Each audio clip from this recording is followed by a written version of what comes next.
한 남자가 압록강 건너편을 바라보았다. 철책 너머로 어둠이 내려앉고 있었다. 아이폰과 여권은 비닐로 세 겹 감싸져 있었다. 가방 속 초코파이가 손에 만져졌다. 오늘이 아니면 다시는 기회가 없다. 그는 그것을 알고 있었다. 3년 만에 귀환이었다. 22일간의 잠행이 시작되는 순간이었다. 돌아갈 수 없다는 것을 그는 알았다. 발을 내딛었다. 어둠 속으로 그는 걸어 들어갔다. 오늘 방문해 주신 모든 분들께 항상 행복한 일이 가득하시길 기원합니다. 이 이야기는 실화를 바탕으로 제작된 영상입니다.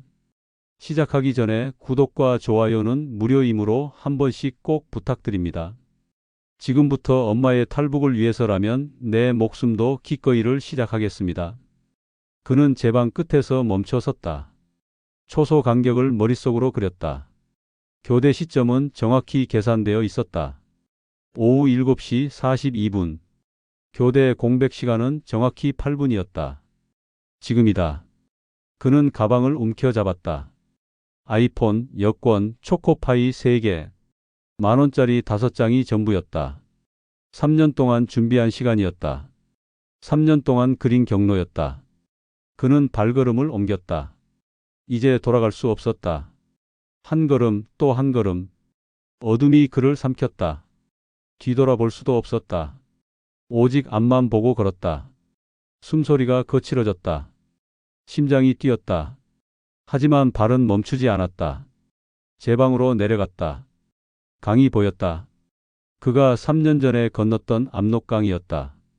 그는 제 방 끝에 섰다. 압록강의 폭은 약 80m였다. 물은 허리까지 차오를 것이다. 수온은 예상보다 낮았다. 강가에 쓰레기 더미가 보였다. 발판으로 쓸 수 있을 것 같았다. 그는 힘껏 뛰어올랐다. 순간 균형을 잃었다. 쓰레기 더미가 무너졌다. 물속으로 다시 빠졌다. 물이 코로 들어왔다. 숨을 참았다. 다시 일어섰다. 불빛이 비추어지고 있었다. 거기 누구야? 경비병의 목소리였다. 그는 다시 물살을 헤쳤다.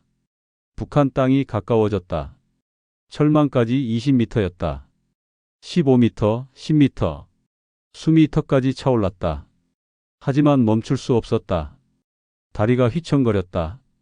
발이 미끄러졌다. 다시 일어섰다. 철망 앞에 도착했다. 손이 철망을 잡았다. 차가운 쇠가 손에 닿았다. 꼼짝 마. 경비병의 명령이 떨어졌다. 그는 멈추지 않았다. 배낭에서 무언가 떨어졌다. 아이폰이었다. 초코파이가 물에 떠내려갔다. 이게 뭐야? 경비병이 아이폰을 주었다. 남조선 물건이잖아. 그는 순간에 망설임도 없었다. 돌멩이를 집어들었다. 경비병을 향해 던졌다. 이건 또 뭐야? 경비병이 멈칫했다. 그는 기회를 놓치지 않았다. 철망을 잡았다. 몸을 끌어올렸다. 철조망이 옷을 찢었다. 피부가 찢겼다. 피가 났다. 하지만 돌아설 수 없었다. 철망을 넘었다. 북한 땅에 착지했다. 경비병의 고함이 들렸다. 거기서 그는 달렸다. 숨이 목까지 차올랐다. 다리가 풀렸다.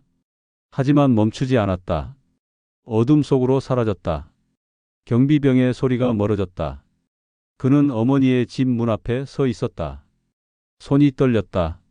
엄마 하고 큰 소리로 부르고 싶었지만 이웃 사람들이 들을까봐 낮게 3번 두드렸다. 꼭 3년 만이었다. 3년 만에 다시 밟는 이 땅이었다. 문이 살며시 열렸다. 누구세요? 어머니의 목소리였다. 그는 떨렸다.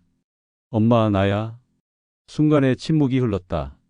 어머니가 그를 끌어안았다. 말없이 두 사람은 서 있었다. 오래 서 있었다. 어머니의 손이 그의 등을 쓸었다. 안으로 들어가자. 어머니가 말했다. 냉장고에서 김치찌개를 꺼냈다. 수돗물을 틀자 물이 나왔다. 작은 밥상에 밥이 차려졌다. 그는 크게 한 숟가락 떴다. 3년 만에 먹는 어머니의 음식이었다. 말없이 밥을 먹었다. 어머니는 그를 바라보았다. 주름이 깊어져 있었다. 이렇게 살고 있었구나. 그는 생각했다. 엄마, 나랑 한국 가자. 그가 말했다. 한국은 여기랑 완전히 달라. 어머니가 대답했다. 여긴 내가 태어난 곳이야. 내가 위험해. 빨리 돌아가. 어머니의 목소리는 단호했다. 그는 고개를 숙였다. 밤이 깊어갔다. 창밖으로 별이 보였다. 북한의 별이었다. 한국의 별과 같은 별이었다. 하지만 이곳은 한국이 아니었다. 그는 창밖을 바라보았다. 잠깐의 평화였다. 하지만 그것도 오래가지 못했다. 밤은 더 깊어갔다. 다음 날 새벽 그는 집을 떠났다. 산속 움막으로 향했다. 어머니가 알려준 곳이었다. 거긴 아무도 안 와.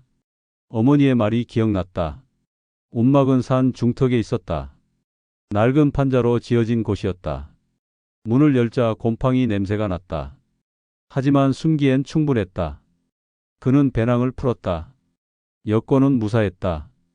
아이폰은 잃어버렸다. 하지만 예비 배터리가 있었다. 로밍 신호를 켰다. 미약한 신호가 잡혔다. 외부와 연결되는 유일한 통로였다. 며칠만 버티면 된다. 그는 스스로에게 말했다. 창문으로 산이 보였다. 멀리 마을이 보였다. 사람들이 움직이고 있었다. 하지만 그는 나갈 수 없었다. 밤이 왔다. 어둠이 농막을 삼켰다. 불을 켤 수 없었다. 눈에 띄면 안 됐다. 그는 어둠 속에 앉아 있었다. 귀뚜라미 소리가 들렸다. 바람 소리가 들렸다. 멀리서 개 짖는 소리가 들렸다. 잠이 오지 않았다. 눈을 감아도 잠들 수 없었다. 머릿속으로 계획을 그렸다. 3일 후 어머니를 데리고 나간다. 같은 길로 돌아간다. 한국으로 간다. 안전한 곳으로 간다. 하지만 불안했다. 가슴이 두근거렸다. 숨소리가 크게 들렸다. 혹시 누가 듣지 않을까? 혹시 누가 보지 않을까? 밤은 길었다. 이틀째 밤도 마찬가지였다. 잠을 이룰 수 없었다. 낮에는 창문으로 밖을 봤다. 밤에는 어둠 속에 앉아 있었다. 고립되어 있었다. 세상과 단절되어 있었다. 로밍 신호만이 그를 연결했다. 하지만 그마저도 불안정했다. 사흘째 되는 날, 신호가 왔다. 한국에서 온 메시지였다. 계획 변경, 루트 확인 바람. 그는 화면을 응시했다. 예정된 루트가 바뀌었다는 뜻이었다. 불안이 엄습했다. 무언가 잘못되고 있었다. 입국 시 계획은 일주일 후 엄마와 함께 탈북할 계획이었지만 그가 벌인 소동으로 국경이 폐쇄되어 개미 한 마리 오갈 수 없이 21일이 지났다. 그는 22일째 되는 날 산을 내려왔다. 어머니와 함께 탈북을 하기로 한 날이었다. 해가 질 때쯤 그들은 브로크와 만나기로 한 장소로 향했다. 그는 약간 긴장된 표정으로 길을 걸었다. 브로크는 국경 수비대 요원을 매수해 놓았다고 했고 그가 말한 대로라면 오늘이 탈북의 절호의 기회였다. 그러나 도착한 순간 브로크에게서 연락이 왔다. 오늘은 불가능하다. 매수한 국경 수비대 요원의 순번이 바뀌어 탈북이 불가능하다는 내용이었다. 새로운 탈북 일정은 추후 연락할 테니 집에서 기다려달라. 그는 잠시 망설였지만 결국 다시 집으로 돌아가기로 했다. 어머니는 먼저 집에 들어갔고 이어서 비명소리가 크게 들렸다. 어머니와 거리를 두고 걷던 그는 곧바로 이웃의 친척집으로 피신했다. 그러나 곧 친척집에도 수색이 시작되었다. 그는 집을 빠져나갔다. 담을 넘고 골목을 빠져나가며 그는 달리기 시작했다. 그는 이제 돌이킬 수 없다는 것을 알았다. 뒤에서 발소리가 들리기 시작했다. 경비병들이 쫓아오고 있었다. 숨이 차오르고 다리가 무겁게 느껴졌다. 하지만 멈출 수 없었다. 그는 강이 보였다. 압록강이었다. 자유를 향한 마지막 길이었다.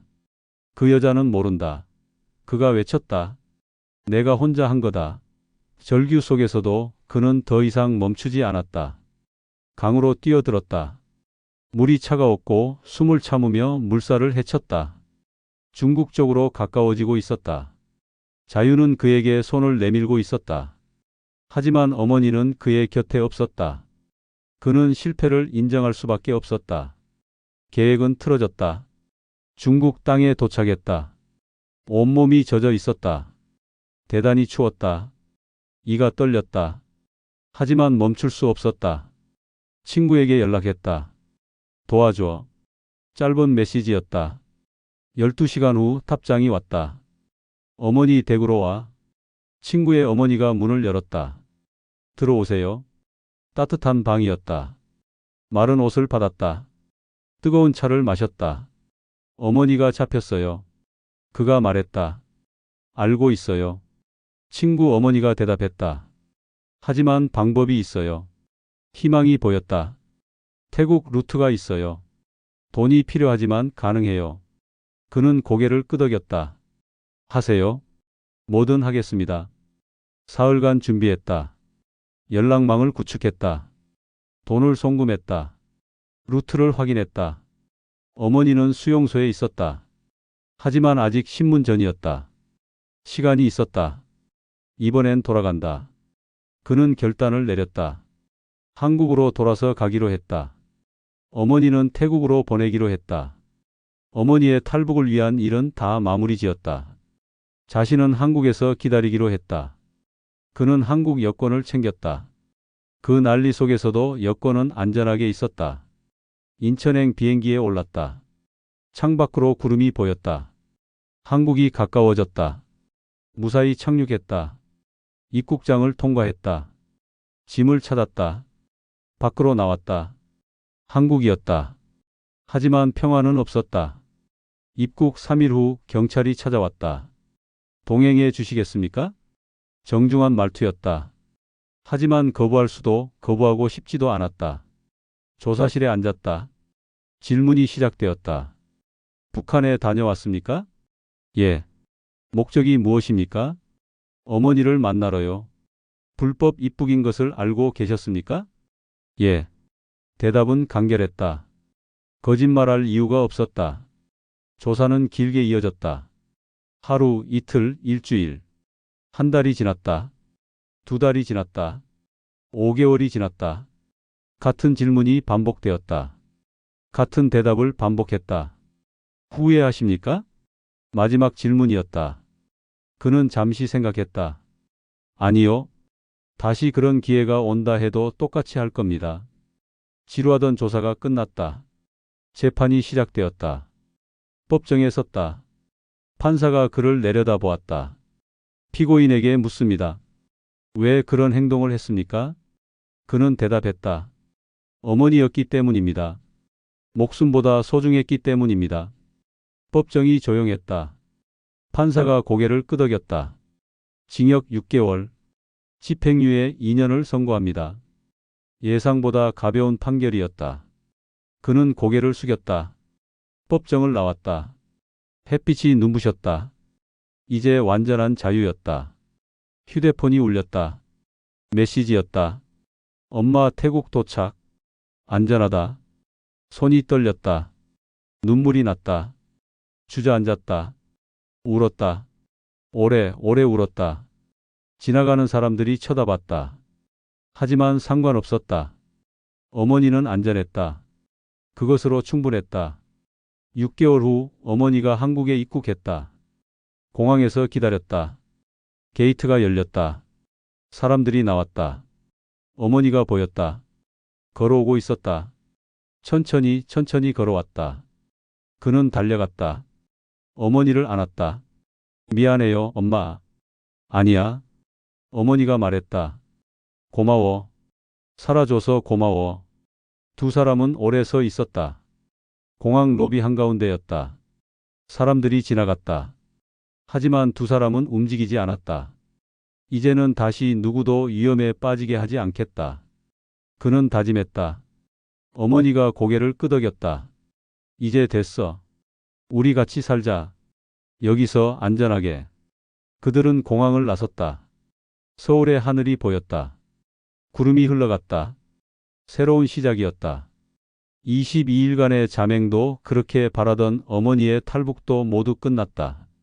길고 긴 여정이 끝났다. 하지만 삶은 계속되었다. 어머니와 함께하는 삶이었다. 그것으로 충분했다. 오늘 이야기는 여기까지입니다.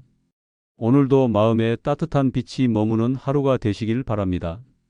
엄마의 탈북을 위해서라면 내 목숨도 기꺼이가 마음에 남으셨다면 댓글로 함께 나눠주세요.